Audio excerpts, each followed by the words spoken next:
আউযু বিল্লাহি মিনাশ শাইতানির রাজিম। বিসমিল্লাহির রহমানির রহিম। সালাতু সালামু আলাইকা ইয়া রাসূলুল্লাহ, সালাতু সালামু আলাইকা ইয়া হাবিবাল্লাহ, সালাতু সালামু আলাইকা ইয়া সাইয়্যিদুল মুরসালিন, সালাতু সালামু আলাইকা ইয়া খাতামান নবীন। এলাকার গণ্যমান্য মুরব্বীগণ, আমাদের মা ও বোনেরা এবং হিজবুত তৌহিদের মুজাহিদা সবাইকে হিজবুত তৌহিদ আন্দোলনের পক্ষ থেকে জানাই সালাম, মোবারকবাদ। সালামু আলাইকুম ও রহমতুল্লাহি ওয়া বারাকাতুহু। আমি আপনাদেরকে অনুরোধ করব, আপনারা মনোযোগ দিয়ে আমার কথাগুলি শুনবেন। আল্লাহ রব্বুল আলামিন আমাদেরকে সৃষ্টি করেছেন। তিনি আমাদের রব, তিনি আমাদের প্রভু, তিনি আমাদের খালেক, তিনি আমাদের মালেক, তিনি আমাদের এলাহ, তিনি রহমান, তিনি রহিম। তিনি আসমান, জমিন, গ্রহ, নক্ষত্র, বৃক্ষরাজি, তরুলতা সৃষ্টি করেছেন। তিনি মানুষকেও সৃষ্টি করেছেন। তার লক্ষ কোটি সৃষ্টির মধ্যে মানুষও একটা সৃষ্টি। তো অন্য সৃষ্টি আর মানুষের মধ্যে মৌলিক কতগুলি পার্থক্য আছে। পশু খায়, মানুষ খায়। পশু বংশবৃদ্ধি করে, মানুষ করে। পশু পরিণত বয়স মারা যায়, মাটির সঙ্গে মিশে যায়, মানুষও করে। পশুর পেশা পায়খানা হয়, মানুষেরও হয় নাকি? তাই বলে মানুষ আর পশু কি এক নাকি? সমান হয়ে গেল না। মানুষের পার্থক্য আছে। এক নম্বরে, মানুষ আল্লাহর খলিফা, আল্লাহর প্রতিনিধি। অন্য কোনো সৃষ্টি আল্লাহর প্রতিনিধি নয়, এক নাম্বার। দুই নাম্বার, আল্লাহ কোরআনে বলছেন পরিষ্কার, আল্লাহ রূহ ফুঁকে দিয়েছেন আল্লাহ এই বনি আদমের ভিতরে। অন্য কোনো সৃষ্টির মধ্যে আল্লাহ রূহ ফুঁকে দেন নেই।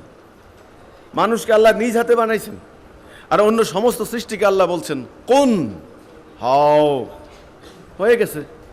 কিন্তু মানুষকে কোন বলে সৃষ্টি করেন না, নিজ হাতে কাঠামো তৈরি করছেন, সৌন্দর্য দিয়েছেন, নিজ হাতে বানিয়েছেন। মানুষের ভিতরে আল্লাহ রূহ আছে, মানুষকে আল্লাহ নিজ হাতে বানাইছেন। সমস্ত সৃষ্টিকে নির্দেশ দিয়েছেন মানুষকে সার্ভিস দাও। তারা প্রতিনিয়ত আপনাকে আমাকে সেবা দিয়ে যাচ্ছে। বিদ্যুৎকে চাকরের মতো ব্যবহার করছেন, এই বাতাসকে ব্যবহার করছেন। গরু জবাই করে গোস্ত খেয়ে ফেলছেন সিদ্ধ করে, দুধ খাচ্ছেন, তার চামড়া দিয়ে জুতা বানাচ্ছেন। তার জীবন সার্থক হয়ে গেল। আপনার আমার জীবনের সার্থকতা কি তাহলে? আমি তো বুঝলাম গরুকে এই জন্য বানানো হয়েছে, আমাকে কি জন্য বানানো হয়েছে, আমার কি কাজ?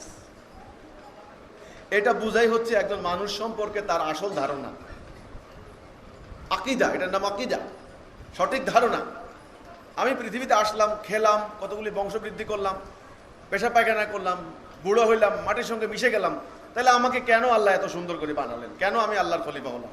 খেলাফতের কাজ কি তাহলে? আমার ভিতরে তার রূহ দিছেন আল্লাহ, তার নিজের রূহ। কি জন্য? এই ধারণা, এই জ্ঞান সর্বপ্রথম নেওয়া। আপনাদেরকে আল্লাহ ব্রেন দিয়েছেন, অসম্ভব চিন্তা শক্তি। এটা দিয়ে চিন্তা করবেন কোনটা করা উচিত, কোনটা করা উচিত না। দৃষ্টি দিয়েছেন, দেখবেন। কান দিয়েছেন, শুনবেন। আল্লাহ শুনতে বলছেন, শুনো। এর মধ্যে যেটা উত্তম, ন্যায়সঙ্গত সেটা নেও, খারাপটা নিবা না। শুনতে বলা হয়েছে।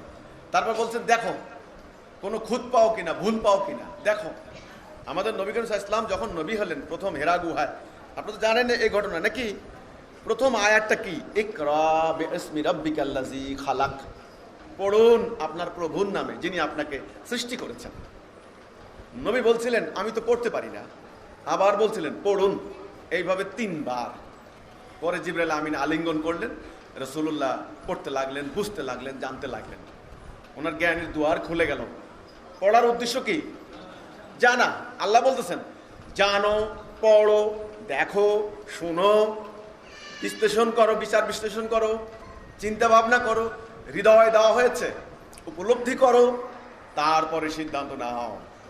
ডান দিকে যাবে নাকি বাম দিকে যাবে? ডাইন হাতও তোমার, বাম হাতও তোমার। যেদিকে যাও ফলভোগ তোমাকে করতে হবে। কাজেই সিদ্ধান্ত নেওয়ার ক্ষেত্রে এসে আপনারা চোখ বন্ধ রাখবেন না, কানে তালা দিবেন না, হৃদয়ের দরওয়াজা বন্ধ রাখবেন না। সিদ্ধান্ত নেওয়ার বেলায় সাবধান। আল্লাহ কোরআনে বললেন সুম্মুন বুকমুন উমিয়ুন ফাহুম লা ইয়ারজিউন। যারা চোখ থাকতেও দেখে না, কান থাকতেও শুনে না, তারা তো বধির, তারা তো অন্ধ। উলাইকা কাল আনাম বাল হুম আদাল্ল। তারা পশু না, পশু না, তার থেকেও নিকৃষ্ট। আল্লাহ কোরআনে বলেননি? যেমন একটা গরু, তাকে আপনি যতই পিটান সে কি বুঝবে কেন পিটাচ্ছেন? আমরা তো সেরকম নই। আমরা মানুষ, আল্লাহর খলিফা, আল্লাহর প্রতিনিধি। আজ আমার অনুরোধ থাকবে মনোযোগ দিয়ে আমার কথাটা শুনবেন। আমি কি বলতে চাই, আমাদের বক্তব্য কি। প্রথম কথা, আমরা সবাই পরিচয় দিই আমরা মুসলমান। আসলে মুসলমান কোনো শব্দ কোথাও পাই নাই আমি, এমনি বাংলাতে লেখা হচ্ছে মুসলমান। মুসলমান নাকি মাসলম্যান শব্দটা থেকে আসছে, কিন্তু কোরআনে আল্লাহ বলছেন মুসলিম। তাহলে আমরা মুমিন, মুসলিম, আমরা নবীজির উম্মত দাবি করি। এবার আসেন আমাদের দাবির সত্যতা কতটুকু, আমরা আমাদের দাবির সপক্ষে কতটুকু দণ্ডায়মান আছি একটু বিচার বিশ্লেষণ করি না। আপনি ব্যবসা করতে বসেন, লাভ হয়েছে নাকি লস হচ্ছে আপনি হিসাব করবেন না বছরের শেষে? কোন কোম্পানি আছে হিসাব না করে? একটু মূল্যায়ন করে না, একটু ইভালুয়েশন করে না? এই যে একটু মূল্যায়ন করি, একটু পর্যালোচনা করি, করতে হবে, করতে হবে। আজকে আমরা পৃথিবীতে সবচাইতে, আমি যদি বলি হিন্দুর হাতে মার খায় মুসলমান, বৌদ্ধের হাতে মার খায় এই যে মিয়ানমারে, চীন দেশে যান কমিউনিস্টের হাতে মার খায় মুসলমান, খ্রিস্টানের হাতে বসনিয়ায় মার খায় মুসলমান, ইয়াহুদি, পৃথিবীতে ইয়াহুদি কত কোটি? এই পরিসংখ্যান জানতে হবে, এটা জানার নাম জ্ঞান, এটা বুঝতে হবে। এই জন্য আল্লাহ আগে বলছেন জানো, তবে আপনি মূল্যায়ন করতে পারবেন ইহুদি কত কোটি। 1.5 কোটি, 1.5 কোটি, 1 কোটি আর আধা কোটি। আর মুসলমান কত কোটি? 150 কোটি। মার খায় কেরা? মুসলমান।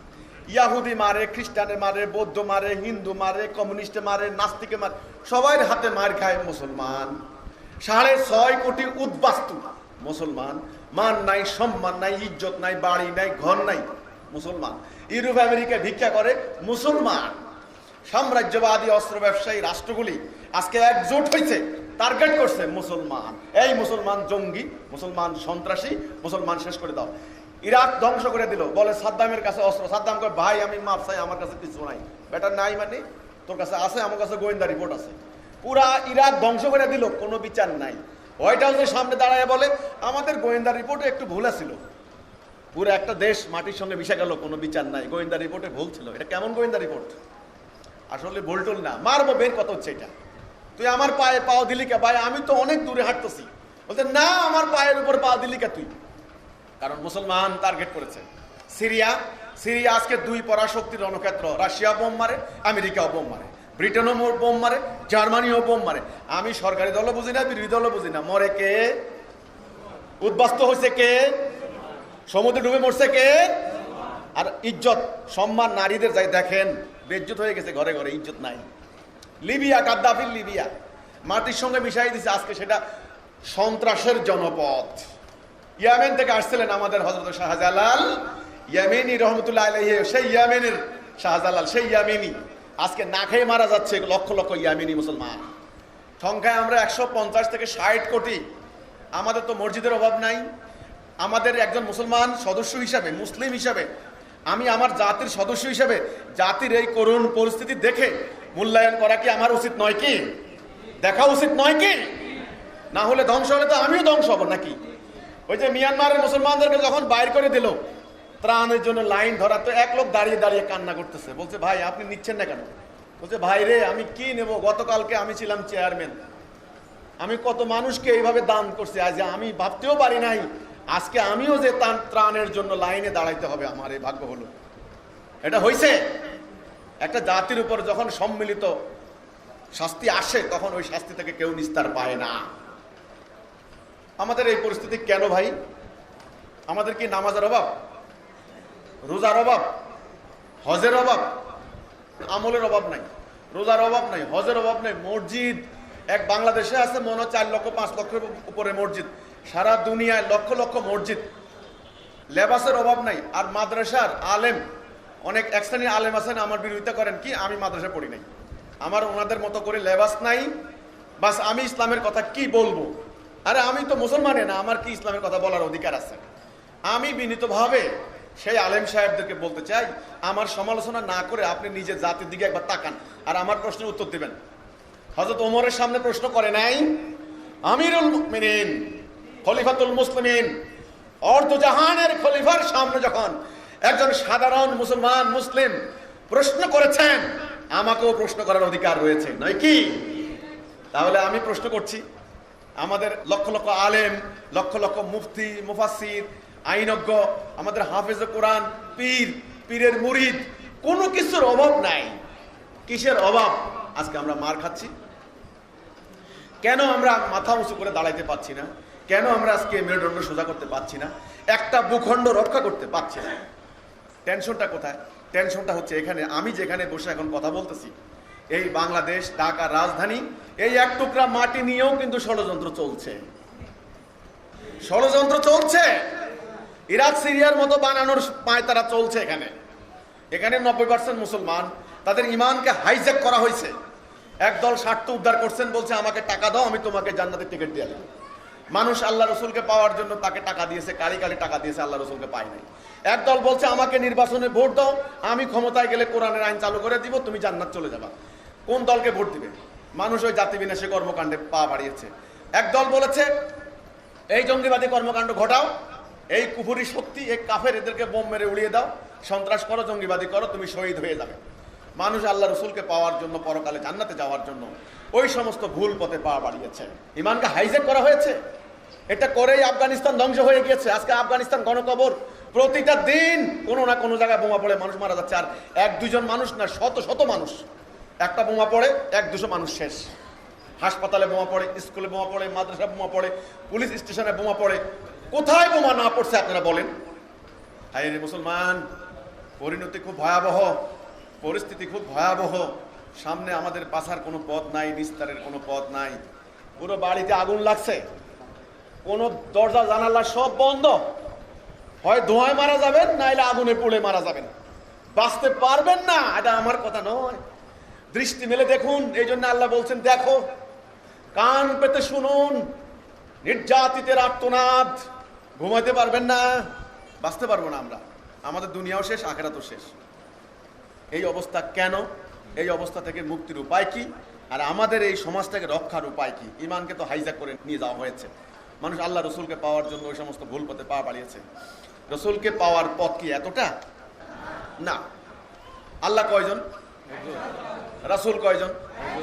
আখিরি নবী, শেষ নবী কয়জন? রসুল যে জাতিতে তৈরি করছেন, উম্মতে মুহাম্মদী, অনেক কষ্ট করে পেটে পাথর বেঁধে গাছের লতা পাতা খেয়ে, সে জাতি কয় টুকরা ছিল? অখণ্ড, টুকরা না, অখণ্ড, এক জাতি। আমাদের কেতাব কয়টা? একটা। এক আল্লাহ, এক রসুল, এক কেতাব, এক উম্মত। আমরা এক জাতি নাকি? আজ আমরা কত ভাগ হয়েছি আপনারা বলেন? হাজার হাজার ভাগ। শিয়া মারে সুন্নিকে, সুন্নি মারে শিয়াকে। ওহাবি বলে কাউমি খারাপ, কাউমি বলে ওহাবি খারাপ, ওহাবি বলে সুন্নি কাফের, সুন্নি বলে আহলে হাদিস কাফের, আহলে হাদিস বলে হানাফি কাফের, হানাফি বলে মালিকি কাফের। এই সারা বছর ওয়াজ করেন এক আলেম আর এক আলেমের বিরুদ্ধে, তাহলে মুসলমান তো বাঁচবে না। এবার আসেন, জান্নাতে যাওয়ার রাস্তা কয়টা? পথ কয়টা? একটা। সূরা ফাতিহার মধ্যে আপনারা পড়েন, আলহামদু সূরা পড়েন না? সেখানে ইহদিনাস সিরাতাল মুস্তাকিম, সহজ সরল পথে আমাদেরকে হেদায়া দাও। আল্লাহ রাব্বুল আলামিন আমাদেরকে সহজ সরল পথে হেদায়া দাও। পথ একটা। আর জাহান্নামে যাওয়ার পথ এটা, দালালাহ গায়রিল মাগদুবি আলাইহিম ওয়ালাদ-দাল্লিন।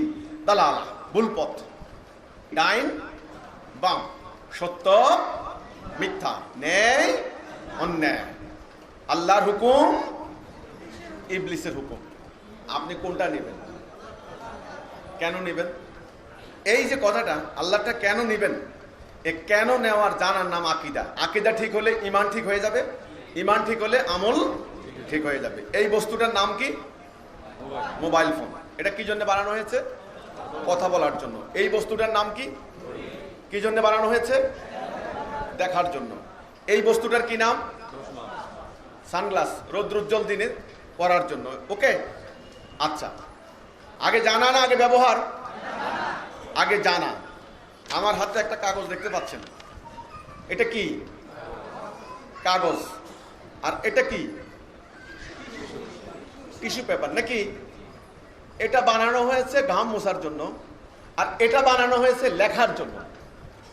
যদি আপনি উল্টাপাল্টা জানেন, যদি বলা হয় এটা লেখেন, এক টিস্যু পেপারের উপরে লেখেন, কাগজ দিয়ে ঘাম মুছেন, ভুল হবে না? আমলটা ভুল হবে না? আমল মানে কাজ। তাইলে আগে জানা না আগে কাজ? এ জানা। এই জন্য আল্লাহ কোরআনে বলছেন ইকরা, পড়ো, জানো, বুঝো, দেখো, শোনো।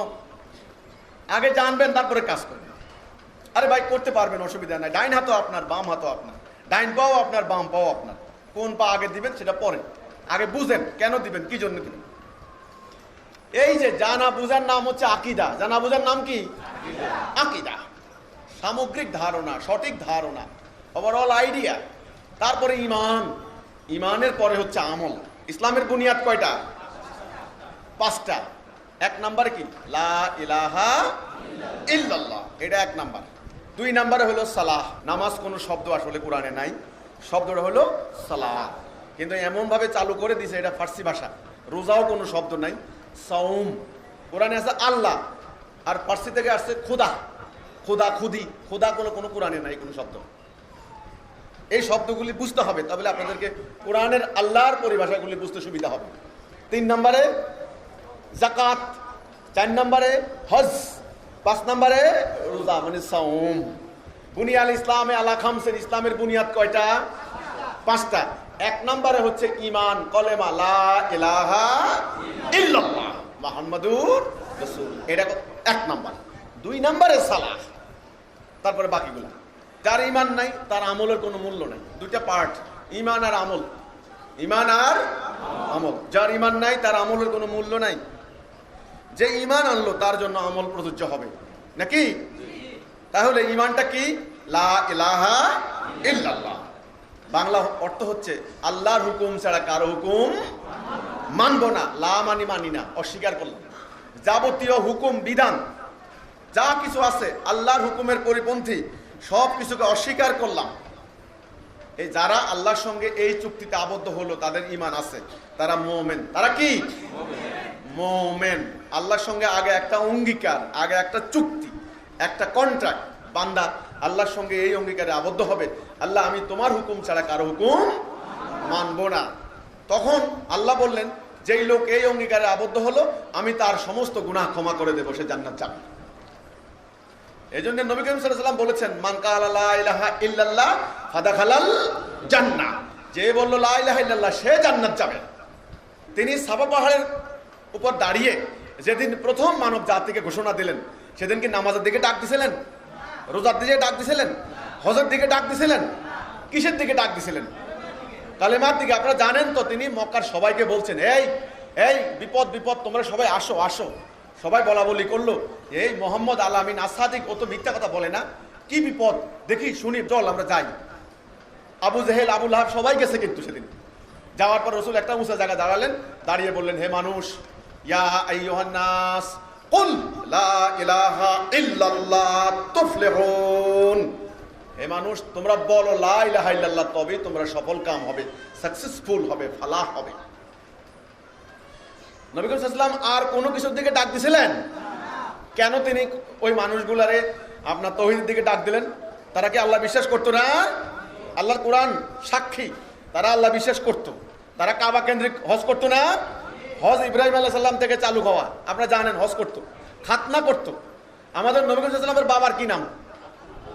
আব্দুল্লাহ, মানে কার দাস? আল্লাহর দাস, মানে আল্লাহ বিশ্বাস করতো তারা। কিন্তু তারা তাওহীদের মধ্যে ছিল না। তাদের সমাজে ছিল অন্যায়, অবিচার, অশান্তি, যুদ্ধ, রক্তপাত, দুর্বলের উপর সবলের অত্যাচার, দরিদ্র মানুষের উপর ধনীদের বঞ্চনা, সরলের উপর ধূর্তের প্রতারণা, শাসকের উপর শাসকের জুলুম। ওই আরব সমাজটা পরিপূর্ণ হয়ে গিয়েছিল। মানুষের চিন্তা ভাবনা স্থবির হয়ে গিয়েছিল। মানুষ অনর্থক অন্যায্য কর্মকাণ্ডে লিপ্ত থাকতো, অনর্থক মূর্তি পূজা করত। এই জন্যই ওই সমাজের নাম হলো আইয়ামে জাহিলিয়াত। জাহেল শব্দের অর্থ অজ্ঞ, অজ্ঞতার যুগ। চিন্তা শক্তি ছিল না, কোনো জ্ঞান ছিল না। কেন? তারা কি রুটি খাইতো না? খেজুর খাইতো না? তারা কি শ্বাস প্রশ্বাস নিত না? কেন বলা হয়তো অজ্ঞতার যুগ? কেন? যেই যুগের মানুষ ন্যায় অন্যায়ের পার্থক্য জানে না, বৈধ অবৈধ জানে না, সেই যুগের নামই হচ্ছে অজ্ঞতার যুগ। অজ্ঞতার যুগ, এটা আপনারা বুঝেন। আরবের জাহিলিয়াতের মানুষগুলাকে অজ্ঞতা দূর করে অন্যায়, অবিচার, অনৈক্য, যুদ্ধ, রক্তপাতে নিমজ্জিত মানুষগুলিকে শান্তির মধ্যে আনার জন্য সর্বপ্রথম কিসের দিকে ডাক দিলেন? লা ইলাহা ইল্লাল্লাহ, তোমরা বলো আল্লাহর হুকুম ছাড়া কারো হুকুম মানব না। বাস, ঈমান। প্রথম প্রথম রাসূলকে ভুল বুঝলো তারা, ওই ধর্ম ব্যবসায়ী শ্রেণী। ওই ওখানে উপস্থিত ছিল ওই প্রথম দিনেই আবু লাহাব একটা পাথর নিল, নিয়ে বলল এই কথা বলার জন্য আমাদেরকে ডাকছিলে মোহাম্মদ, তাব্বা লাকা ইয়া মুহাম্মদ, তুই ধ্বংস হ। কই একটা পাথর মারলো, একটা ঢিল মারলো। তার মানে হলো এতদিন আবু লাহাবদের কথায় সমাজ চলতো, আবু জাহেলদের কথায় সমাজ চলতো, আবু সুফিয়ানদের কথায় সমাজ চলতো। ওই ধর্ম ব্যবসায়ী গোষ্ঠী কাবাকে কুক্ষিগত করে তারা মানুষকে বিভিন্নভাবে ধর্মের নামে তারা অর্থ রোজগার করত, সমাজে অন্যায় অশান্তি বিরাজ করত, ঘরে ঘরে চলতো দাসত্ব ব্যবস্থা, ঘরে ঘরে চলতো সুদ। একটা সমাজ যখন এইভাবে আচ্ছন্ন হয়ে যায়, একদিকে মাদকাসক্তি, আর একদিকে অন্যায় অবিচার, আর একদিকে জুলুম রক্তপাত, তখন ওই সমাজে কারোই কোনো শান্তি, কারো কোনো ব্যক্তিগত আমল ইবাদত কবুল হয় না। তখন ওই সমাজে শান্তি প্রতিষ্ঠা করাই হলো প্রত্যেকটা সদস্যের মুখ্য কর্তব্য, মুখ্য ইবাদত। তখন ওই সমাজের এই মদ খেয়ে চুর হয়ে পড়ে থাকতো আরব সমাজ। ওই আবু সুফিয়ান, আবু জাহেল, আবুল আহাব, আবুল হাকাম, এদের মন গড়া বিধান দিয়ে সমাজ পরিচালিত করার কারণে ওই সমাজ ইব্রাহিম আলাইহিস সালাম ওখানে ঐক্যবদ্ধ করে দিয়ে যাননি। মিল্লাতা আবিকুম ইব্রাহিম, আমাদের মুসলিম মিল্লাতের পিতা কে? ইব্রাহিম আলাইহিস সালাম। উনি জাতিকে তাওহীদের উপরে উঠিয়ে দিয়ে যাননি। পরে ৩৫০০ ৪০০০ বছরের ব্যবধানে ওই সমাজ খণ্ড খণ্ড হয়েছে। ওই উলঙ্গই হজ করা শুরু করেছে। ইব্রাহিম আলাইহিস সালাম কি উলঙ্গই হজ করা প্রবর্তন করছেন নাকি? কারা এটা চালু করলো? কারা? এই ধর্ম ব্যবসায়ীরা। কাজেই বুঝতে হবে অন্যায় অবিচারে পূর্ণ হয়ে গিয়েছিল। তখন আল্লাহ রসুল দেখলেন এই সমাজ ঠিক হবে না, এই সমাজের অন্যায় অবিচার দূর হবে না, মাদকাসক্তিও দূর হবে না, ঘরে ঘরে দাসত্বও দূর হবে না, যতক্ষণ না মানুষ এক কলেমা তাওহীদের উপরে ঐক্যবদ্ধ না হয়। আচ্ছা বলুন তো, মানুষ দাসত্ব করবে কার? হুকুম মানবে কার? ইবাদত করবে কার? ইতায়া করবে কার? আল্লাহর। আল্লাহ কোরআনে বলছেন আতিউল্লাহ আতিউর রাসূল আউলিল আমরি মিনকুম, আল্লাহর আনুগত্য করবে মানুষ। মানুষের মন গড়া কোনো বিধানের আনুগত্য করবে না। এটাই হলো কলেমার মূল ঘোষণা। রাসূলুল্লাহ এসে এই তাওহীদের উপরে সবাইকে ঐক্যবদ্ধ করলেন। সবাই বলল হ্যাঁ, আমরা বুঝতে পারি নাই, আমরা এই ধর্ম ব্যবসায়ীদের অপপ্রচারের কারণে আমরা মনে করেছি যে তুমি আমাদের ধর্ম নষ্ট করতে আসছো। এতদিন বাপদাদা 14 গোষ্ঠী আমাদেরকে যে ধর্মের উপর রেখে গিয়েছিলেন, আমরা মনে করছি আমরা তো ঠিকই আছি, এটাই তো ঠিক, তুমি আবার কোন কথা বলতে আসছো? ওরা বলতো তুমি নাকি গণক, তুমি নাকি কবি, তুমি নাকি জাদুকর, তুমি নাকি পাগল, তোমাকে নাকি জিন ভূতে আসর করছে, তুমি নাকি খ্রিস্টানদের কাছ থেকে শিখে শিখে এগুলো আমাদেরকে বলছো, ইত্যাদি ইত্যাদি ইত্যাদি। মানুষ ওনার সংস্পর্শে আসার সুযোগ পায় নাই। কথা শুনতে গেলে সেখানে গোলযোগ সৃষ্টি করে দিত, কানে আঙ্গুল দিয়ে রাখতো, জানেন তো এগুলি নাকি? কিন্তু একটা সময় আসলো, রাসূলুল্লাহর কথা যখন সাধারণ মানুষ শুনতে পেলেন, বুঝতে পারলেন, তখন বুঝলেন রাসূলুল্লাহ হলেন প্রকৃত কল্যাণকামী, রাসূলুল্লাহ হলেন প্রকৃত পক্ষে জান্নাতে নেওয়ার জন্য সিরাতুল মুস্তাকিমকে জনগণের সামনে উত্থাপনকারী। একমাত্র তিনি হলেন মানুষের নাজের শাহের, তিনি মুবাশশির, তিনি সিরাজুম মুনীরা। তো ওই সমাজটা যখন তাওহীদের পতাকা তলে ঐক্যবদ্ধ হয়ে গেল, এমনি এমনি তো হয় নাই। রাসূল মার খান নাই, গালি খান নাই, নিপীড়িত হন নাই, সাহাবীরা রক্ত দেন নাই। ওরা শুধু গালাগালি দিয়ে কি ক্ষান্ত রয়েছে নাকি? কাটা বিছিয়েই শান্ত রয়েছে নাকি? উটের নাড়ি বুড়ি চাপিয়ে দিয়েই কিন্তু ক্ষান্ত রয়েছে নাকি? না, তারা যুদ্ধ করতে গেছে, বদর ঘটিয়েছে, ওহদ ঘটিয়েছে, খন্দক ঘটিয়েছে, হুনায়ুন ঘটিয়েছে। একে একে আমার রসুলকে, আল্লাহ দ্বীনকে, নূরকে নির্বাপিত করে দেওয়ার জন্য সকল ষড়যন্ত্র করেছে। ইউরিদুনা লিইউতফিউ নূরাল্লাহ বিআফওয়াহিহিম আল্লাহু মুতিম্মু নূরিহি ওয়ালাউ কারিহাল কাফিরুন। আল্লাহ কোরআনে পরিষ্কার বললেন, কাফেররা যতই মর্ম যন্ত্রণায় তারা কাতর হোক, আল্লাহর নূরকে নির্বাপিত করে দাও, ফু দিয়ে নিভাই দেওয়ার চেষ্টা করছিল, কিন্তু পারে নাই।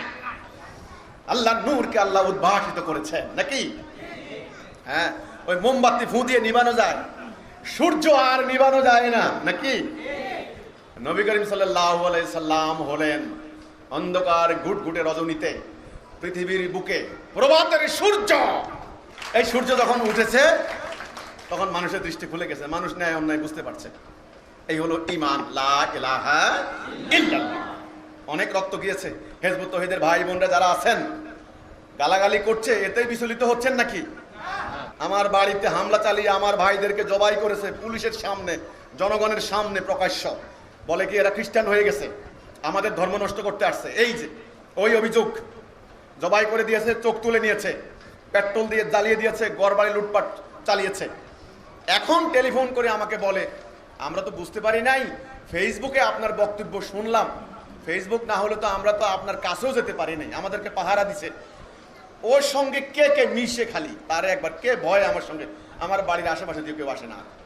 এমবার্গো জারি করেছে, মানে নিষেধাজ্ঞা জারি করেছে, আমার সঙ্গে কথা বলতে পারবে না, আমার দোকানে কেউ আমাকে চা দিতে পারবে না, কেউ পানি দিতে পারবে না, আমার খেতে কেউ কাজ করতে পারবে না। ওরে বাপ রে বাপ, কি জন্য? আমি নাকি ধর্ম নষ্ট করতে আসছি। শোনো, আমি নষ্ট করতে আসি নাই, নষ্ট যা করার তোমরা করে দিয়েছো গত 1300 বছরে। আজ আমার জাতি পরাজিত, আমার জাতি আজ লাঞ্ছিত, কোথাও উড়ে দাঁড়াতে পারছে না। আমি দাঁড়িয়েছি এই তাওহীদ নিয়ে। এই সত্য তো আমিও জানতাম না, আমি হয়তো পথ হারা ছিলাম, গোমরাহ ছিলাম, এই সমাজের অন্যান্য মানুষের মতোই তো আমি ছিলাম। টাঙ্গাইলের ঐতিহ্যবাহী পন্নী পরিবার উত্তরসূরি ইমামুজ্জামান জনাব মোহাম্মদ বায়েজিদ খান পন্নী, যিনি আমার শিক্ষাগুরু, যিনি আমাকে বসিয়ে বসিয়ে এই শিক্ষা দিয়েছেন, যিনি বলেছেন তোমরা শোনো, তোমাদের জাতি আল্লাহ দেওয়া তাওহীদ থেকে সরে গিয়েছে বহু আগে, আল্লাহর সঙ্গে করা অঙ্গীকার তারা লঙ্ঘন করেছে, চুক্তি লঙ্ঘন করেছে, চুক্তি ভঙ্গ করেছে, তাদের ঈমান নাই, তারা আমল করে যাচ্ছে, তাদের আমল কোনো কাজে আসছে না, এই জন্য 150 কোটি সর্বত্র মার খাচ্ছে। তোমরা শোনো, যদি এই জাতিকে আবার কলেমা তাওহীদে ঐক্যবদ্ধ করতে পারো তবে তারা বাঁচবে, তারা জান্নাতে যাবে। তখন আমরা ওনার হাতে শপথ নিয়েছি, বায়াত নিয়েছি, তারপরে মাঠে ময়দানে নেমেছি এই সত্য নিয়ে, জীবনের ঝুঁকি নিয়ে। আমাদের দুনিয়াবি কোনো স্বার্থ নাই, কোনো অর্থনৈতিক স্বার্থ বলেন, গোষ্ঠী স্বার্থ বলেন, রাজনৈতিক অভিসন্ধ কিচ্ছু নাই। বিশ্বাস না হয় আমাদের সঙ্গে থাকেন, আমাদের এই ছেলে মেয়েগুলি কাজ করে কি করে, কোত্থেকে টাকা আসে, কিভাবে সংসার চালায় দেখবেন। আমরা নেমেছি আমাদের এই জাতিকে রক্ষা করার জন্য, মাটিকে রক্ষা করার জন্য, ওই সাম্রাজ্যবাদী অস্ত্র ব্যবসায়ী দাজ্জালি ও পরাশক্তিত রাষ্ট্রগুলির হাত থেকে এই জাতিকে রক্ষা করার জন্য। তারা তো টার্গেট করেছে মুসলমান, এই মুসলমানকে শেষ করতে হবে, মুসলমান জঙ্গি, মুসলমান সন্ত্রাসী, বাস, আর কোনো কথা নাই। এবার মারো, কোনো লাইসেন্স লাগে না, কোনো বিচার নাই।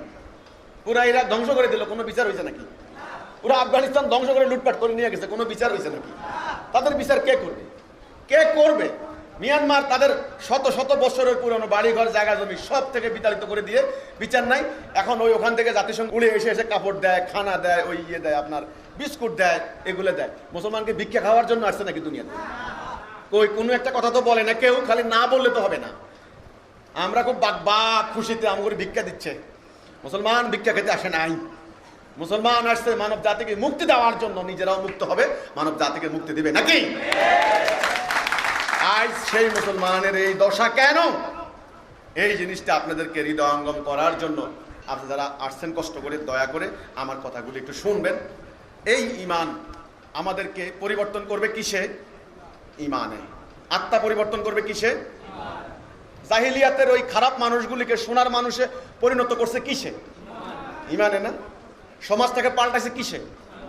ঈমানে। দেখেন না, আজ থেকে 1400 বছর আগে এই মেয়ে মানুষের কোনো সম্মান ছিল না, ইজ্জত ছিল না। আপনারা জানেন তো, মেয়েদেরকে জীবন্ত কবর দিত, উলঙ্গ হয়ে হজ করতে বাধ্য করত। যেই সংসারে মেয়ে হয়েছে বেজ্জতির সীমা নাই, অর্থাৎ মেয়েদের কোনো জ্ঞান নাই, কোনো শক্তি নাই, কোনো সাহস নাই। এই নারী হলো একটা খারাপ সৃষ্টি, ওদেরকে দেখলেই মানুষের ঈমান যাবে, ইত্যাদি ইত্যাদি একটা ধারণা তারা চালু করে দিয়েছিল। সেই সমাজে রাসূলুল্লাহ কি করলেন? সমাজটাকে যখন তাওহীদের উপরে ঐক্যবদ্ধ করলেন, 100টা তসবির দানা, তসবিহ গণেন না, সুবহানাল্লাহ সুবহানাল্লাহ, 100টা তসবির দানাকে একত্রিত রাখে কিসে? ভিতরে একটা সুতা আছে না, সুতাটা কেটে দিলে দানাগুলি থাকবে নাকি? ছড়াই ছিটেই পড়বে না? তো মানব জাতিকে, শত্রুকে ভাই ভাই হিসাবে একত্রিত রাখে আসলে কিসে? লা ইলাহা ইল্লাল্লাহ, তাওহীদের সুতা। ব্যাপারটা বুঝতে হবে। আপনিও বলবেন আল্লাহর হুকুম ছাড়া কারো হুকুম মানি না, আমিও বলবো আল্লাহর হুকুম ছাড়া কারো হুকুম মানি না। এই জায়গায় আমি আর আপনি ভাই ভাই। আমাদের দুইজনের রক্তের সম্পর্ক আলাদা হলে কি হয়েছে? ঈমানের সুতায় আমরা এক হয়ে গেলাম। আপনার প্রভু আল্লাহ, আমার প্রভু আল্লাহ। আপনিও আল্লাহর হুকুম মানবেন, আমিও আল্লাহর হুকুম। আপনি না খেয়ে থাকলে আপনাকে খাওয়ানো আমার ফরজ, না হলে আমার ইবাদত হবে না। আপনি যদি রাস্তাঘাটে বেজ্জতি হন, আপনার ইজ্জত রক্ষা করা আমার ইবাদত, না হলে আমার তাহাজ্জুদ হবে না। কথা বুঝেন নাই? কারণ আপনি আমার ভাই, আমি আপনার ভাই, আপনি আমার বোন, আমি আপনার ভাই। এই যে ভ্রাতৃত্বের বন্ধনে ঐক্যবদ্ধ করে কিসে? ঈমান। আমাদের মুসলমান নামক এই জাতির আমলের অভাব নাই, লেবাসের অভাব নাই, জ্ঞানের অভাব নাই। আল্লামা শায়েখ আমাদের এই করুণ দুর্গতির কারণ ঈমানের সুতা কেটে দেওয়া হয়েছে। ঈমান নাই, আমরা আমল করে যাচ্ছি। আপনি বলতে পারেন কেমনে ঈমান নাই? আমরা তো আল্লাহ বিশ্বাস করি। হ্যাঁ, আমরা আল্লাহ বিশ্বাস করি, আমি স্বীকার করি। এটা বিশ্বাস করা এক কথা, হুকুম মানা আরেক কথা। আপনার আব্বা বিশ্বাস করেন, আব্বা সালাম দেন, শ্রদ্ধা করেন, অসুবিধা আছে? কিন্তু আব্বার হুকুম মানেন। আব্বা বললেন এই মদ খাইও না, আপনি বললেন মদ খাইলে কি হয়? আধুনিক যুগে মদ খাওয়া একটা স্মার্টনেসের ব্যাপার, আমি মদ খাবো। আপনি মদ খাইয়ে আপনি খারাপ হয়ে গেলেন। আব্বা বললেন বাজে ছেলের সঙ্গে মিশবা না, আপনি যাই মিশলেন। এইভাবে একে একে একে একে আব্বার হুকুম অমান্য করলেন। আপনি কি আব্বাকে অস্বীকার করছেন না হুকুম অমান্য করছেন? আমরা আল্লাহকে স্বীকার করি, আল্লাহকে শ্রদ্ধা করি। আল্লাহকে কেউ গালি দিলে আমাদের মাথা গরম হয়ে যায়, সব ঠিক আছে, কিন্তু আমরা একে একে আল্লাহর হুকুমকে অমান্য করছি। উদাহরণ দিলে বুঝবেন, সুদ কি আল্লাহর হুকুম না ইবলিসের হুকুম? আর আমাদের পুরো অর্থনীতি কিসের উপরে? এইভাবে বলতে গেলে আপনি কত দেখাবেন? আপনি হাজার হাজার আমরা আল্লাহর হুকুম অমান্য করেছি। আমরা কলেমা চুক্তির মধ্যে নাই, এই জন্য আমরা আর ভাই না। আমাদের এক ভাইয়ের দেশ ধ্বংস করে দিচ্ছে, আমাদের কোনো খবর নাই। আমরা ঘুমাচ্ছি, খাচ্ছি, দাচ্ছি, ব্যবসা বাণিজ্য করছি, গান বাদ্য করছি, 10-12 ঘন্টা স্টেডিয়াম বসে বসে ক্রিকেট খেলা দেখছি। আর ওই মেলবোর্নে বসে একজনের বল মারে, আমরা বল গুনতেছি। আমি বসে বসে স্টেডিয়ামে বল গলি, আর আমার লক্ষ লক্ষ বোনকে বেজ্জত করা হচ্ছে। আমার খবর নেওয়ারও কোনো প্রয়োজনীয়তা নাই। কারণ কি জানেন? কারণ আমরা ভাই না। ভাই হব কোত্থেকে? ভাই হওয়ার যে মূল সুতা তাওহীদ, লা ইলাহা ইল্লাল্লাহ, এই সুতা কেটে দেওয়া হয়েছে। রাসূলুল্লাহ ওই ঐক্যবদ্ধ করার পর সানা থেকে হাদরামাউত শত শত মাইল একা স্বর্ণ অলংকার পরিত অবস্থায়, সুন্দরী মেয়ে মানুষ, রাতের অন্ধকারে, শুনেন, আল্লাহ এবং বন্যজন্তুর ভয় ছাড়া কোনো ভয় নাই। না সম্পদ হারানোর ভয়, না ইজ্জত হারানোর ভয়, না সম্ভ্রম হারানোর ভয়, কোনো ভয় নাই। এই সমাজটা কায়েম করার জন্য রাসূলুল্লাহর আগমন হয়েছিল। আমার রাসূল পাক সাল্লাল্লাহু আলাইহি সাল্লাম সারা জীবন ধরে এই যে সংগ্রাম করলেন, এই যে রক্ত ঝরালেন, এই যে যুদ্ধ করলেন, এই যে কষ্ট করলেন, এর উদ্দেশ্য কি ছিল, আকীদা কি ছিল, একদম পরিষ্কার হয়ে যায়। তিনি কি আরবের ওই মাটি দখল করার জন্য লড়াই করেছিলেন? মানুষের সম্পত্তি দখল করার জন্য? ওনাকে তো কাফেররা প্রস্তাব দিছিল যে ওনার চাচাকে, এই আপনি কিন্তু আমাদের কওমের সর্দার, আমরা চাই না আপনার সঙ্গে খামোখা একটা ভেজাল করি আপনার ভাতিজার জন্য। ওকে বলেন ও কিসের ইমানের দিকে ডাকে আমাদেরকে, আমাদের নাকি ইমান নাই। অনেক সময় দ্বন্দ্বলতের লোভে এগুলি করে মানুষ, তাকে আমরা আরবের ধনী বানিয়ে দিব, বলে নাই? ওকে বলেন অনেক সময় ক্ষমতার মোহে এই সমস্ত উল্টাপাল্টা কথা বলে, আমরা তাকে আরবের বাদশা বানিয়ে দিব, বলে নাই? অনেক সময় সুন্দরী নারীর জন্য বলে আমরা তাকে সেটা দিব, বলে নাই? আচ্ছা ঠিক আছে, যদি কিছু না চায় তাহলে হয়তো অসুখ বিসুখে হয়েছে, আমরা উত্তম ওজাবদ্ধ এনে তাকে চিকিৎসা করাবো। আপনার ভাতিজাকে বলেন এই পথ ত্যাগ করতে, আর না হলে আগামীকালকে ফয়সালা হবে, মানে হত্যা করা হবে। তাহলে হত্যার হুমকি, সম্পত্তির লোভ, ক্ষমতার প্রলোভন দেখানো হয় নাই? রাসূলুল্লাহকে যখন চাচা এই কথা বললেন ভাতিজা, তারা আয়েশা এই কথা বলে, তুমি কি বলো? তখন রাসূলুল্লাহ কি বলছিলেন বলুন তো দেখি। তিনি মাথা উঁচু করে বুক টান টান করে সেদিন বলছিলেন, চাচা জেনে রাখুন, তারা যদি এক হাতে চন্দ্র এক হাতে সূর্য এনে দেয়, তবু মুহাম্মদ এই পথ ত্যাগ করবে না। হয় শহীদ হয়ে যাবে, না হলে আল্লাহর বিজয়। আমার রাসূল ক্ষমতার জন্য করেননি, সম্পত্তির জন্য করেননি, নারীর জন্য করেননি, মাটির জন্য, তিনি মানুষের মুক্তির জন্য, মানবতার কল্যাণের জন্য সংগ্রাম করেছেন। এজন্যই ওনার টাইটেল হচ্ছে রাহমাতাল লিল আলামিন। তিনি যেই জাতি তৈরি করলেন উম্মতে মুহাম্মাদি, সেই উম্মতে মুহাম্মাদিকে ঐক্য, শৃঙ্খলা, আনুগত্য, হিজরত আর সঙ্গে রেখে প্রশিক্ষণ দিয়ে, অনুপ্রেরণা দিয়ে তিনি জিহাদ শিক্ষা দিলেন। তারা টুকরো টুকরো হয়ে গেল, নিজের সন্তানকে শহীদ করে দিল, মাকে শহীদ করে দিল, বাপকে শহীদ করে দিল, নিজে শহীদ হয়ে গেল। মেয়েরা স্বামীকে, ভাইকে, পিতাকে, পুত্রকে একে একে কুরবান দিলেন শুধু এই সত্যের জন্য, এই ন্যায় প্রতিষ্ঠার জন্য। আজকে উম্মতে মুহাম্মাদি সেই দায়িত্ব ত্যাগ করে দিয়ে তারা আমল করে যাচ্ছে। আমার কথা খুব গুরুত্বপূর্ণ, কথা শুনতে হবে। আমার সমগ্র আলোচনার ধারাবাহিকতা আছে, একটা পর একটা। কিন্তু মক্কা বিজয়ের দিন 10,000 সৈন্য নিয়ে তিনি মক্কা অবরোধ করলেন, জানেন তো? হ্যাঁ, হে কাফেররা, তোমরা এতটা বছর থেকে আমার রসুলকে নিপীড়িত করেছো, নিপীড়ন করেছো, সাহাবীদেরকে শহীদ করেছো। আজকে তোমরা জেনে রাখো, আমার রসুল সাম্যের নবী, মুক্তির নবী, আমার রসুল দয়ার নবী, আমার রসুল তোমাদেরকে মুক্তি দেওয়ার জন্য এসেছেন। শুনো, রসুল বলছেন আবু সুফিয়ানের ঘরে যে ঢুকবে সে নিরাপদ, অমুকের ঘরে যে ঢুকবে সে নিরাপদ। একে একে নিরাপত্তা ঘোষণা করলেন। তারপরে মক্কা বিজয় যখন হয়ে গেল, প্রথম কাজ করলেন, কাবাঘর পরিষ্কার করলেন ধুয়ে মুছে, নাকি? তিনি ডাকলেন বেলালকে। কাকে? হযরতে বেলালকে। অন্য কাউকে ডাকতে পারলেন না। এই বেলাল কোন বেলাল? নিপীড়িত নির্যাতিত বেলাল, কৃতদাস বেলাল, যেই বেলালের কথা বলার অধিকার নাই, খাদ্যের নিরাপত্তা নাই, পোশাক নাই, যেই বেলালকে নির্যাতনে নির্যাতনে নিপীড়নে নিপীড়নে জর্জরিত করা হয়েছিল। মক্কার ওই তথাকথিত অভিজাত শ্রেণী, ঘরে ঘরে দাসত্ব চলছিল। সেই লক্ষ লক্ষ দাসদের মধ্যে একজন কৃতদাস বেলাল।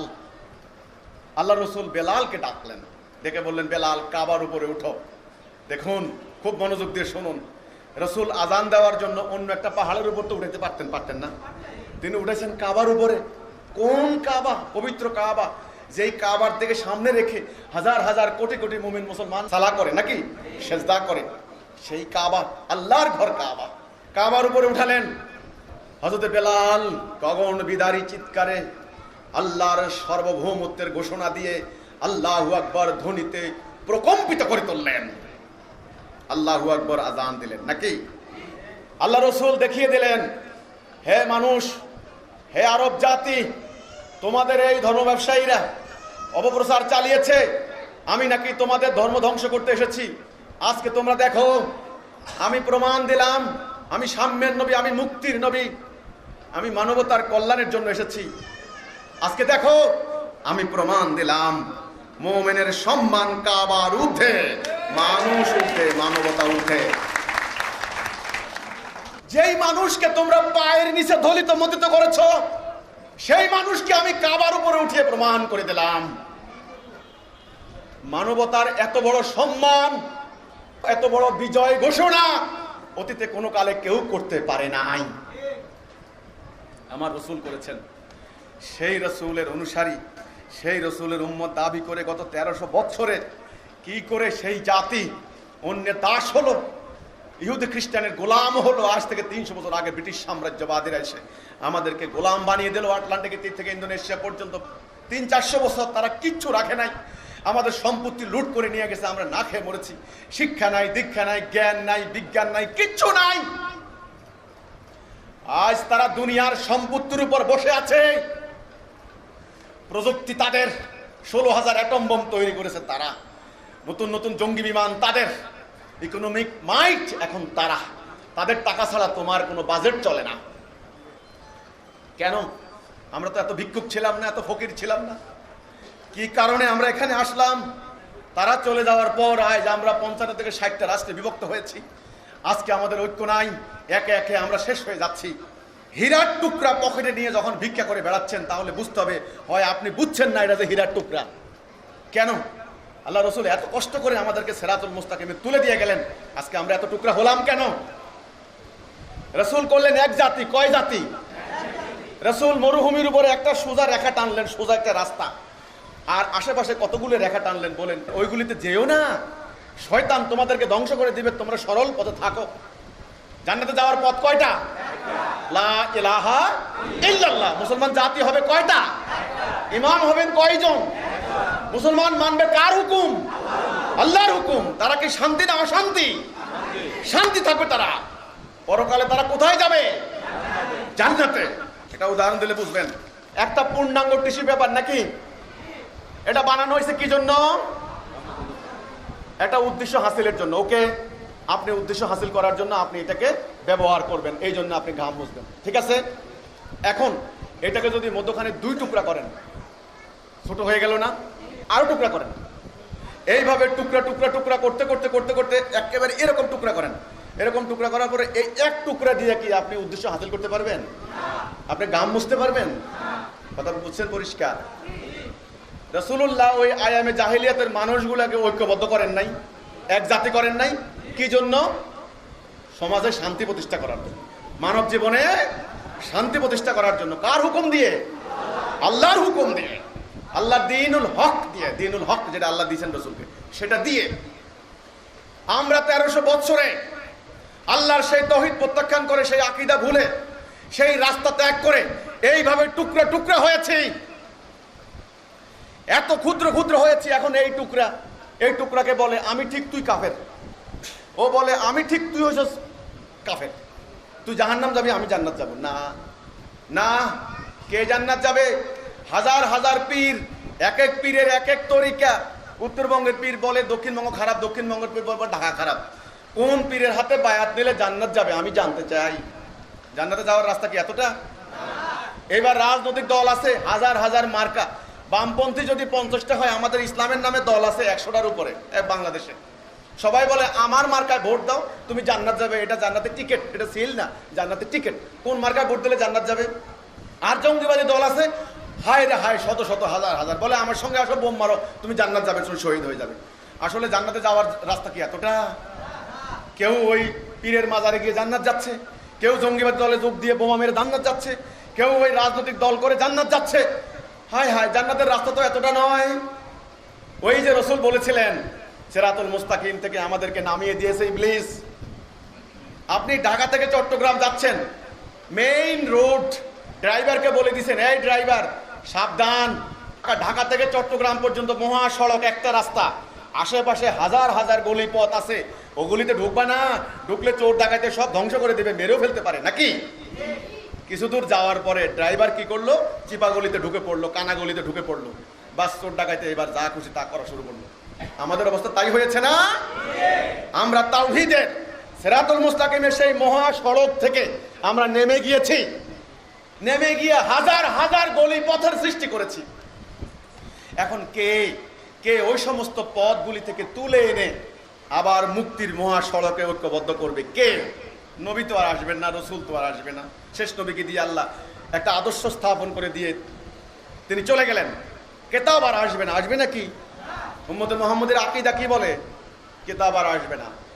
এই হলো শেষ কেতাব, লা রাইবা ফিহি হুদাল লিল মুত্তাকিন, এতে কোনো সন্দেহ নাই মুত্তাকিদের জন্য হেদায়েত।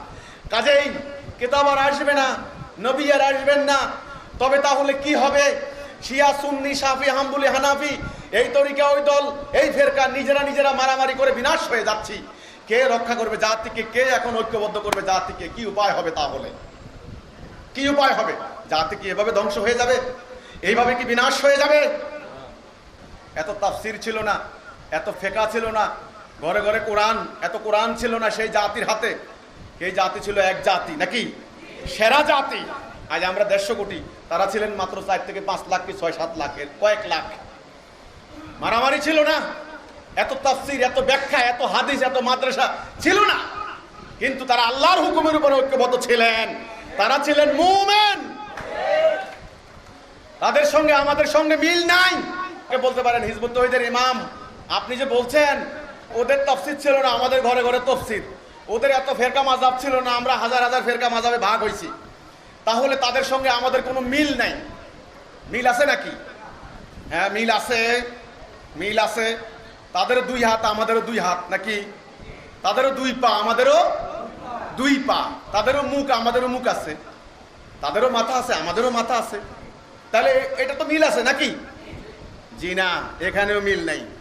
এবার আমি বলি, তাদেরও 2 হাত আমাদেরও 2 হাত। শুনেন, তাদের ওই 2 হাত আল্লাহর সার্বভৌমত্বের জন্য অন্যায়ের বিরুদ্ধে আসমানের দিকে উত্থিত হয়েছিল।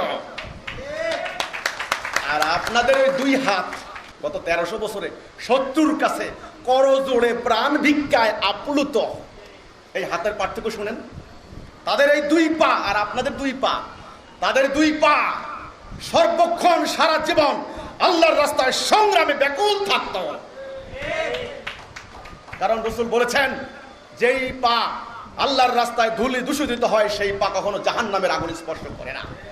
আর আপনাদের 2 পা প্যারালাইজড, ঘরে বসা, একটু চোখ খুলে তাকান না।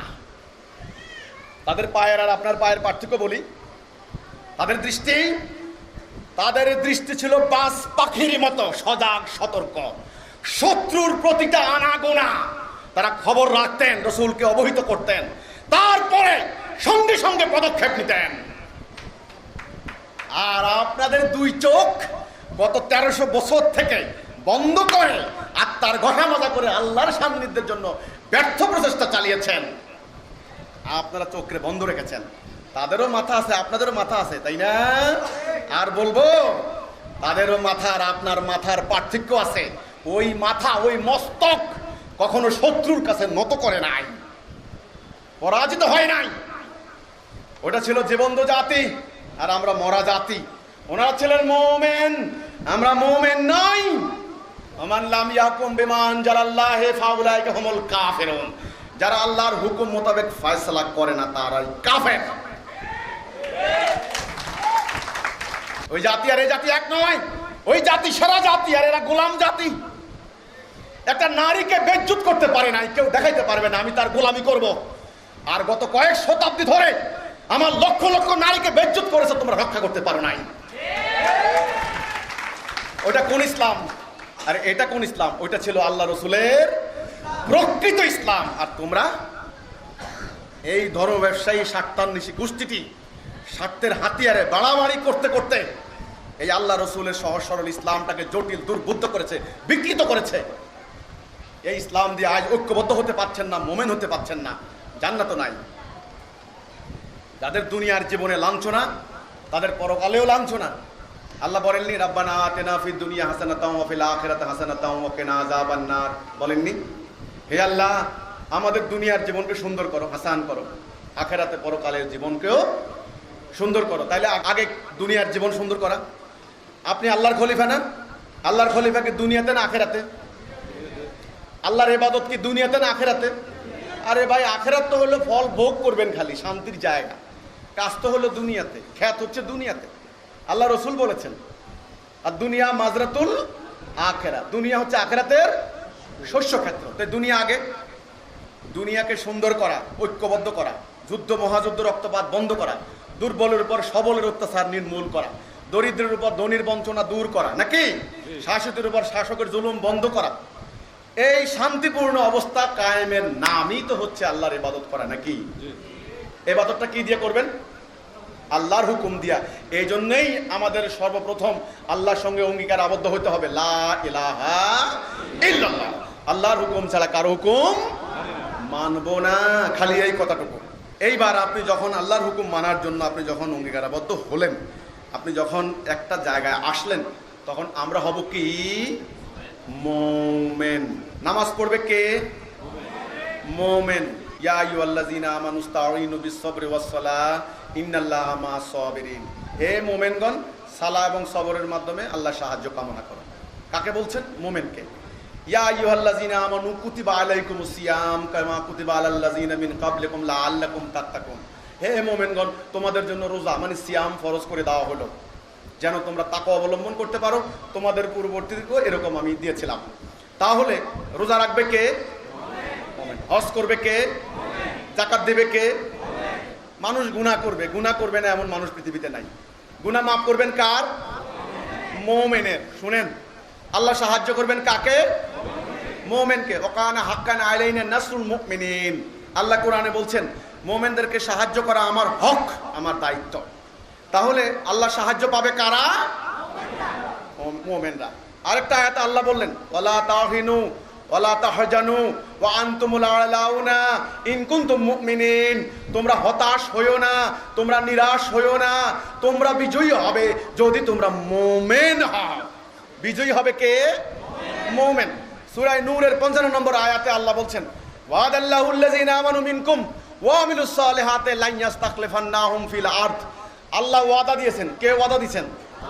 আল্লাহর ওয়াদা মিথ্যা নাকি? ওয়াদান আলাইহি হাক্কান ফিত তাওরাতি ওয়াল ইনজিল ওয়াল কুরআন। আল্লাহ কোরআনে বলছেন আমার ওয়াদা হক, সত্য। আল্লাহ ওয়াদা দিয়েছেন তোমাদের মধ্যে যারা মুমিন হবে, মানে ঈমান আনবে আর আমল সালেহ করবে, তাদেরকে আমি পৃথিবীতে পাওয়ার দেব, কর্তৃত্ব দেব, খেলাফত দেব। নামাজ রোজা হজ যাকাত কে করবে? মুমিন। গুনাহ মাফ করবেন কার? আল্লাহ সাহায্য করবেন কাকে? আল্লাহ জান্নাত দিবেন কাকে? দুনিয়াতে কর্তৃত্ব দিবেন কাকে? আল্লাহু ওয়ালিয়ুল্লাযীনা আমানু। আল্লাহ কার ওলি? মুমিনের ওলি। আচ্ছা বলেন না, আয়াত এগুলির মধ্যে কোনো মুফতির নাম, মুফাসসিরের নাম, শায়েখ, আল্লামা, তারপরে হলো পীর ইত্যাদি কোনো কথা আছে নাকি? কি আছে? মোমেন। আমার কথা, যদি আমরা মোমেন হই তবে এই সাম্রাজ্যবাদী দাজ্জালিয়ত পরাশক্তিধর অস্ত্র ব্যবসায়ী রাষ্ট্রগুলির তাণ্ডবের হাত থেকে বাঁচতে পারবেন, না হলে বাঁচতে পারবেন না। কার গায়ে কোন পোশাক, কে কোন ধরনের খাবার খান, এগুলো নিয়ে এখন মুখ্য নয়। কে কোন ধরনের শার্ট পরেন না প্যান্ট পরেন, দাড়ি আছে কিনা নাই, এগুলো সুন্নত নফল পরে। আগে মোমেন। মোমেন জান্নাত যাবে, জান্নাতে নেবে লা ইলাহা ইল্লাল্লাহ, আল্লাহর হুকুম ছাড়া কারো হুকুম মানি না। এই কথার মধ্যে ঐক্যবদ্ধ হব তো? এইবার মোমেন মোমেনা যদি আমরা হতে চাই তবে আমাদের জাতি হবে কয়টা? হুকুম মানবো কার? আমাদের ইমাম কয়জন? সকল ক্ষেত্রে সিদ্ধান্ত হবে কয়টা? একটা। আমরা কি সেরা জাতি হব না গোলাম জাতি হব? সেরা জাতি হব। আমাদের সমাজে শান্তি হবে না অশান্তি হবে? আমরা ভাই ভাই হব না শত্রু হব? ভাই ভাই। রাসূল বলছেন মোমেনরা তো একটা দেহের মতো, এক জায়গায় আঘাত লাগলে আরেক অঙ্গ সাড়া দেয়, বলেননি? এই যে কাজে মোমেনের সমাজে অন্যায় থাকবে না, অশান্তি থাকবে না। ওই যে আমি একটু আগে বললাম, আমার কথা হচ্ছে আজকে জঙ্গিবাদের বিরুদ্ধে, কালকে মাদকের বিরুদ্ধে, পরশু দুর্নীতির বিরুদ্ধে আমরা যুদ্ধ করে যেতে পারি, অসুবিধা নাই। কারণ যুদ্ধ থামাইলে চলবে না, যুদ্ধ চলবে। কিন্তু মনে রাখতে হবে, যতক্ষণ না এই জাতি ওই ধর্ম ব্যবসায়ীদের কায়েম করে রাখা ধর্মের নামে ওই সমস্ত ভুল পথগুলিকে প্রত্যাখ্যান করে এক আল্লাহর হুকুমের উপরে ঐক্যবদ্ধ না হবে, ততক্ষণ পর্যন্ত জাতির সামগ্রিক সংকট থেকে মুক্তি পাবে না। এটা আল্লাহ রসুল বলেছেন, আল্লাহ রসুল করেছেন। আমাদের বক্তব্য সোজা এবং পরিষ্কার। আমরা বলতে চাই, আমরা পুরো জাতি এখন এই কথার উপর দাঁড়াবো, কোন মৌলানা কি বলল, কোন মুফতি কি বলল, কোন শায়েখ কি বলল দেখার বিষয় না। আল্লাহ কি বলেছেন সেটা আমার জন্য মুখ্য, নাকি? এটার নামই হচ্ছে লা ইলাহা, আল্লাহর হুকুম ছাড়া কারো হুকুম। এইবার আল্লাহর হুকুমের দিকে আসেন। আল্লাহ কি বলছেন? মদ মানে মাদক খাবেন কি খাবেন না? খাবো না, বাস খেলাম না। আল্লাহ বলছেন নারীরা তোমরা বাক্সবন্দী থাকো না তোমরা সংগ্রামে বেরিয়ে আসো, কোনটা? আল্লাহ যেটা বলছেন সেটা শুনবো। আমাদের আগে চুক্তি কিন্তু এটা হয়েছে, নাকি? সন্ত্রাস করব নাকি শান্তি প্রতিষ্ঠা করব? এইভাবে একে একে সুদ খাবো না সুদ খাবো না, এই যে একে একে আল্লাহ কি বলেছেন সেটা, যেটা আল্লাহ যেটা যেখানে কিছু বলেননি সেখানে আমরা বসে সিদ্ধান্ত নেব, সেটা অন্য কথা। কিন্তু যেখানে আল্লাহর স্পষ্ট নির্দেশ আছে সেখানে আর কারো কথা চলবে না। এই কথার উপর যদি আমরা না আসতে পারি তবে আমরা বাঁচবো না। এখন আমাদের তো ওই পিসাব কি বলছে এটাই আমাদের মুখ্য, ওই ধর্মনেতা কি বলছে, ওই জঙ্গিবাদী নেতা কি বলছে ইত্যাদি মুখ্য। আসেন এই তৌহিদের উপরে আমরা এখন ঐক্যবদ্ধ হই। হিজবুত তৌহিদ আন্দোলন এই লক্ষ্যে কাজ করে যাচ্ছে। আমাদের বিরুদ্ধে অপপ্রচারের সীমা নাই, অসম্ভব অপপ্রচার চালানো হচ্ছে। আমরা বলতে চাচ্ছি এমন একটা আন্দোলন, ইমামুজ্জামান জনাব মোহাম্মদ বাইজিদ খান পান্নি তিনি এমন এক পরিবারের সন্তান ছিলেন, ওনার পরিবারের ইতিহাস আপনারা জানেন। ওনার অনুপ্রেরণায় উজ্জীবিত হয়ে বাংলার এই দামাল ছেলেরা একদল নারী পুরুষ আজকে ঐক্যবদ্ধ হচ্ছে। তারা জান প্রাণকে উৎসর্গ করে দিয়ে সন্ত্রাসের বিরুদ্ধে, জঙ্গিবাদের বিরুদ্ধে, মাদক ব্যবসার বিরুদ্ধে, আপনার ধর্ম ব্যবসার বিরুদ্ধে, অপরাজনীতির বিরুদ্ধে, সাম্রাজ্যবাদীদের আগ্রাসনের বিরুদ্ধে, সমগ্র অন্যায়ের বিরুদ্ধে এক কলেমা তৌহিদের উপরে জাতিকে ঐক্যবদ্ধ করার জন্য সংগ্রাম চালিয়ে যাচ্ছে। হ্যাঁ, আমাদের আমলের ত্রুটি থাকতে পারে, কারো বেশ কারো কম, নাকি? আমাকে জান্নাত নিবে কিসে? ইমানে। আর আমল দিয়ে কি হবে? জান্নাতের স্তর নির্ণীত হবে, নাকি? আমল দিয়ে কেউ জান্নাত যেতে পারবে না, কথা মনে রাখেন। ইমান ছাড়া যতই আমল করেন লাভ নাই। তাহলে আমাকে জান্নাত নিবে কিসে? ইমানে। জান্নাতের স্তর পাবো কিসে? আমলে। আমরা ঐক্যবদ্ধ হব লা ইলাহা ইল্লাল্লাহ। হিজবুত তাওহীদ এই কথাটার মধ্যেই জাতিটাকে ডাকছে। যদি আমরা হতে পারি আমরা হব মুমিন, বাস এই। আসেন আমরা দোয়া করি। আল্লাহুম্মা আমিন। রব্বানা আতিনা ফিদ দুনিয়া হাসানাতাও ওয়া ফিল আখিরাতি হাসানাতাও ওয়া কিনা আযাবান নার। রব্বুল আলামিন, আমরা গুনাহগার সাধারণ মানুষ, আমাদের শিক্ষা, জ্ঞান, বুদ্ধি, আমাদের প্রজ্ঞা, আমাদের শক্তি, সাহস, হিম্মত সব কিছুর ঘাটতি রয়েছে আল্লাহ, তুমি জানো। কমতি রয়েছে, অভাব রয়েছে আল্লাহ। আমরা সাধারণ গুনাহগার মানুষ, তবু তোমার রাস্তায় দাঁড়িয়েছি আল্লাহ, এই তাওহীদ প্রতিষ্ঠা করার জন্য। একমাত্র তোমার ভরসা নিয়ে আল্লাহ, তুমি বলেছো মুমিনদেরকে সাহায্য করবে, তুমি আমাদের সাহায্য করো আল্লাহ। আল্লাহ, আমরা পথহারা ছিলাম, গুমরাহ ছিলাম, সত্য কি জানতাম না। এক বান্দার উছিলা এই মহাসত্যের সন্ধান লাভ করেছে আল্লাহ। আমাদেরকে মৃত্যু পর্যন্ত এই পথে অটল অনড় রাখো আল্লাহ। আল্লাহ, আমাদের জাতিটাকে তুমি ঐক্যবদ্ধ হওয়ার তৌফিক দাও আল্লাহ। এই জাতি বিনাশী ফেরকা মাযহাব দ্বন্দ্ব ভুলে আল্লাহ আবার এক মহাজাতিতে তুমি ঐক্যবদ্ধ হওয়ার তৌফিক দাও আল্লাহ। আল্লাহ, সাম্রাজ্যবাদীদের হাত থেকে আমার প্রিয় জন্মভূমি বাংলার মাটিকে তুমি হেফাজত করো আল্লাহ। আল্লাহ, আমাদের মানুষগুলির আকল খুলে দাও, দেমাগ খুলে দাও, তাদের দৃষ্টি প্রসারিত করে দাও, তাদের শ্রবণ শক্তি উন্মুক্ত করে দাও, তাদের হৃদয়ের দরওয়াজা খুলে দাও আল্লাহ। আল্লাহ, তারা যেন সত্য মিথ্যার পার্থক্য বুঝতে পারে, কোনটা ন্যায় সঙ্গত কোনটা অন্যায় সেটা তারা যেন বুঝতে পারে আল্লাহ। আল্লাহ, তুমি তাদের সেই তৌফিক দাও আল্লাহ। তুমি আমাদের ক্ষমা করো আল্লাহ। আল্লাহ, তুমি আমাদের দয়া করো আল্লাহ। আল্লাহ, আমরা গুনাহগার একদল তোমার বান্দা বান্দি দাঁড়িয়েছি। আমাদের সমস্ত শর্টকামিং, আমাদের সমস্ত দুর্বলতা, গুনাহ, পাপ সব তুমি জানো আল্লাহ, সব তোমার জ্ঞানের মধ্যে। তবুও আমরা দাঁড়িয়েছি, আমাদের তুমি বিজয় দান করো আল্লাহ। আল্লাহ, তুমি আমাদের বিজয় দান করো, আমাদের হিম্মত দাও, আমাদের সাহস দাও, আমাদের দুর্বলতা দূর করে দাও আল্লাহ। আমাদের মধ্যে অনেকে রোগ শোকে আক্রান্ত, তাদের রোগ বালাই থেকে তুমি তাদের হেফাজত করো আল্লাহ। আল্লাহ, আমাদের যুবকদেরকে সন্ত্রাসবাদ, জঙ্গিবাদ, মাদকাসক্তি থেকে রেহাই দাও, তাদেরকে কলেমা তাওহীদের ঐক্যবদ্ধ হয়ে মানবতার কল্যাণে জীবন উৎসর্গ করার মহতি কাজে অনুপ্রেরণা দাও আল্লাহ। আল্লাহ, আমাদের সাওমকে, রোজাকে তুমি কবুল করো আল্লাহ।